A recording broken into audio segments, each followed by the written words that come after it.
सकाळी एक 6 वाजेच्या दरम्यान एक 17 वर्षाची मुलगी होती. ते ॲक्सिडेंट झालेला आहे आणि अनफॉर्च्युनेटली दुर्दैवाने त्या विद्यार्थिनीचा मृत्यू झालेला आहे ॲक्सिडेंटमध्ये.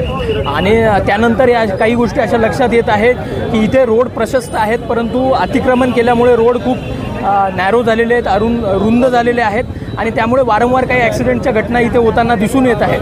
तसेच स्थानिक नागरिकांचा असा देखील रोष आहे की इथून काही रेतीच्या टिपर असतील किंवा जे बोलेरो असतात त्या ओव्हरलोड करून आणि रॅश ड्रायव्हिंग करत इथून जात असतात.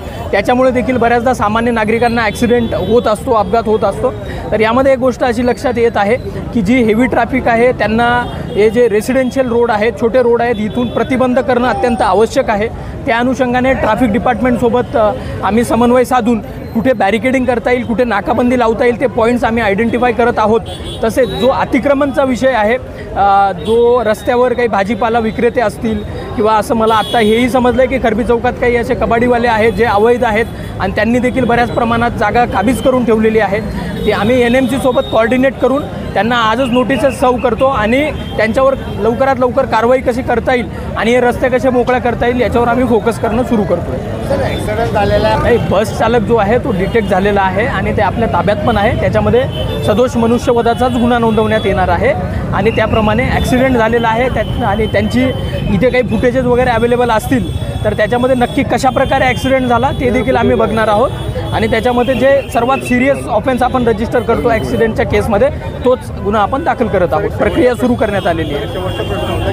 कोरोनाकडे जेवढे मोठे चौक आहेत, जे खरबी म्हणा किंवा पारडी म्हणा किंवा संगरगा, सगळं अतिक्रमणच्या विळख्यात सापडलेलं आहे. त्यामुळे जनतेला त्रास होते. काय अतिक्रमण मुक्त हे चौक होणार आहेत का आता नाही?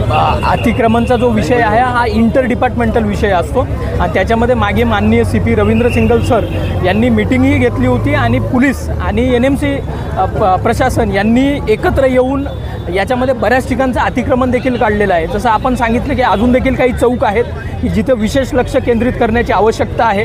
ह्या घटनेच्या अनुषंगाने मी पुन्हा एकदा CP सरांना, म्युन्सिपल कमिशनर सरांना या गोष्टी निदर्शनास आणून देतो आणि इथे एक ऑल आऊट एफर्ट्स सगळ्यांनी एकत्र येऊन इथलं अतिक्रमण काढण्याची गरज आहे ते देखील आम्ही आता प्रायोरिटीवर घेऊन त्याच्यावर काम करणं सुरू करतो. सकाळी एक 6 वाजेच्या दरम्यान एक 17 वर्षाची मुलगी होती. ते ॲक्सिडेंट झालेला आहे आणि अनफॉर्च्युनेटली दुर्दैवाने त्या विद्यार्थिनीचा मृत्यू झालेला आहे ॲक्सिडेंटमध्ये. आणि त्यानंतर या काही गोष्टी अशा लक्षात येत आहेत की इथे रोड प्रशस्त आहेत, परंतु अतिक्रमण केल्यामुळे रोड खूप नॅरो झालेले आहेत, रुंद झालेले आहेत आणि त्यामुळे वारंवार काही ॲक्सिडेंटच्या घटना इथे होताना दिसून येत आहेत. तसेच स्थानिक नागरिकांचा असा देखील रोष आहे की इथून काही रेतीच्या